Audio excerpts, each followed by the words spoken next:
Bonjour, louons Dieu pour avoir une vie plus saine dans le corps et dans l'esprit. Quand nous parlons de respect, nous pensons à la révérence envers les personnes, les symboles de la patrie, les lieux et les événements historiques. Mais aussi, nous pensons à Dieu.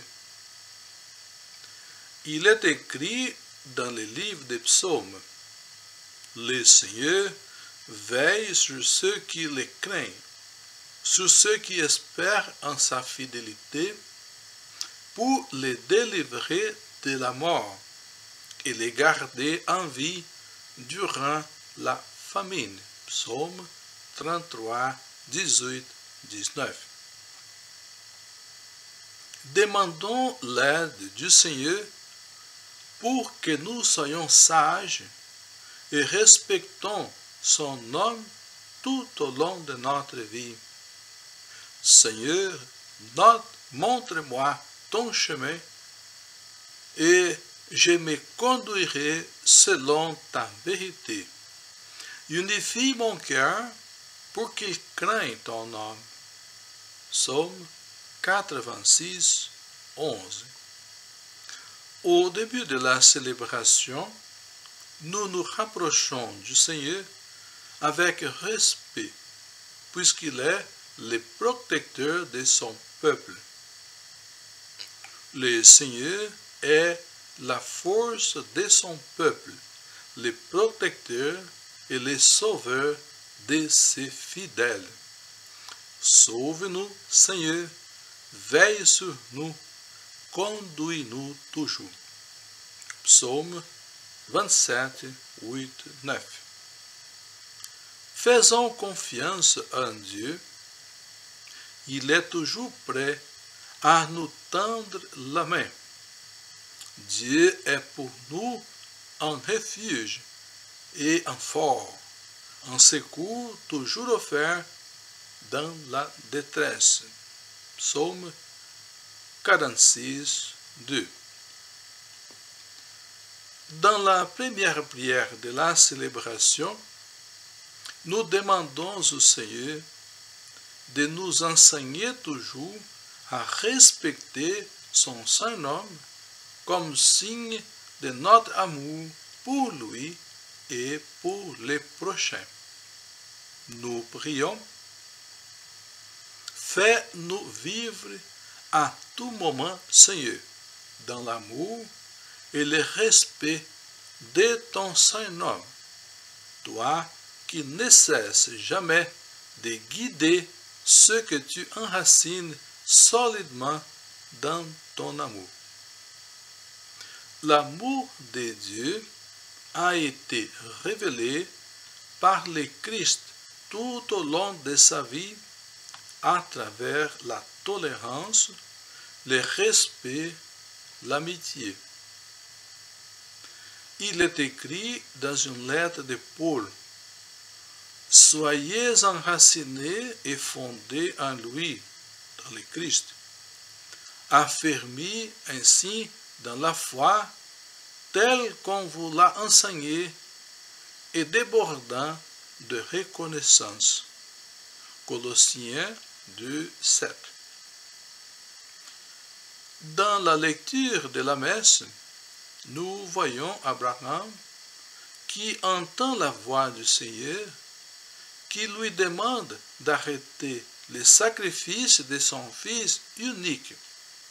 Nous lisons, l'ange du Seigneur l'appela du ciel et cria, « Abraham, Abraham !» Il répondit, « Mais voici. » Il reprit, n'étends pas la main sur le jeune homme, ne lui fais rien, car maintenant je sais que tu crains Dieu, toi qui n'as pas épargné ton fils unique pour moi. Genèse 22, 11, 12. il est probable que ce passage rappelle que les premiers-nés appartenaient au Seigneur, mais qu'il ne serait plus le cas de les sacrifier pour le Seigneur, comme il était la coutume dans d'autres peuples jusqu'ici. Avec l'intervention de l'ange du Seigneur, une nouvelle étape commence dans le peuple de Dieu. Abraham fait le passage de sa culture qui immolait les êtres humains à la divinité. Il fait le passage à la foi. Maintenant, dans le Dieu vivant qui n'a plus besoin de sacrifices humains. Dans l'Évangile, nous voyons Jésus qui performe un miracle de guérison d'un paralytique. Au moment où Jésus opère la guérison et dit au paralytique que ses péchés étaient pardonnés, quelques-uns disaient qu'il blasphémait, alors que d'autres furent saisis de crainte en voyant une telle scène. Nous lisons, les foules rendirent gloire à Dieu d'avoir donné aux humains une telle autorité. Matthieu 9, 8. Le miracle se produit à la vue de tous, tandis que le pardon est accueilli au plus profond de chaque personne. Face à la tendresse de Jésus envers les malades, quelques-uns font ressortir ce qu'ils ont de plus mauvais dans le cœur. Ils n'ont pas compris encore qu'il faut faire le passage dans la foi. D'une foi par les signes, comme c'était le cas de Thomas, dont Jésus a dit, viens et mets ton doigt ici. Un passage de la foi par les signes à la foi en celui qui est le signe de Dieu vivant pour l'humanité. Chaque jour, Dieu renouvelle nos forces avec sa parole et à la table de l'Eucharistie. Nous prions, accepte, Seigneur, les sacrifices de louange et de pardon, afin que nos cœurs, purifiés par la puissance, t'offrent un amour qui réponde à ton amour.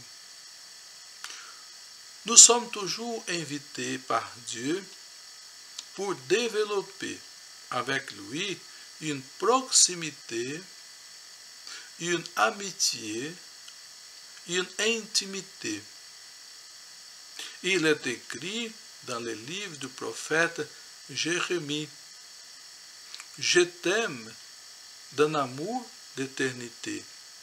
Aussi, c'est par amitié que je t'attire à moi. » Jérémie 31, 3.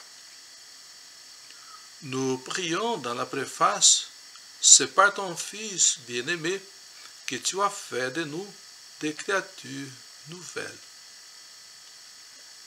Vers la fin de la célébration, nous sommes dans la joie de manifester au Seigneur que nous faisons confiance en lui, qui nourrit son peuple de sa propre vie. Tous ont les yeux sur toi, Seigneur, ils espèrent, et tu donnes à chacun sa nourriture.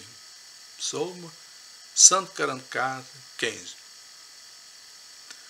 La communion prise ici-bas est un avant-goût de ce que nous recevrons dans le royaume. Et nous prions, fais qu'à jamais racheter nous possédions dans ton royaume, ce que nous célébrons en chaque Eucharistie. Le mot respect vient du latin respicere, ce qui veut dire regarder en arrière. Lorsque nous pensons à Dieu et le respect pour son saint nom, nous n'avons pas besoin de retourner au commencement du monde. Il s'agit tout simplement de voir comment Dieu est présent dans notre vie de tous les jours, par sa protection, par son amitié, par son soutien et principalement par toutes les bénédictions qui viennent de lui. C'est la bénédiction de Dieu qui enrichit la vie. Proverbe 10, 22. Merci et que Dieu nous donne la grâce d'une vie plus saine dans le corps et dans l'esprit. Amen.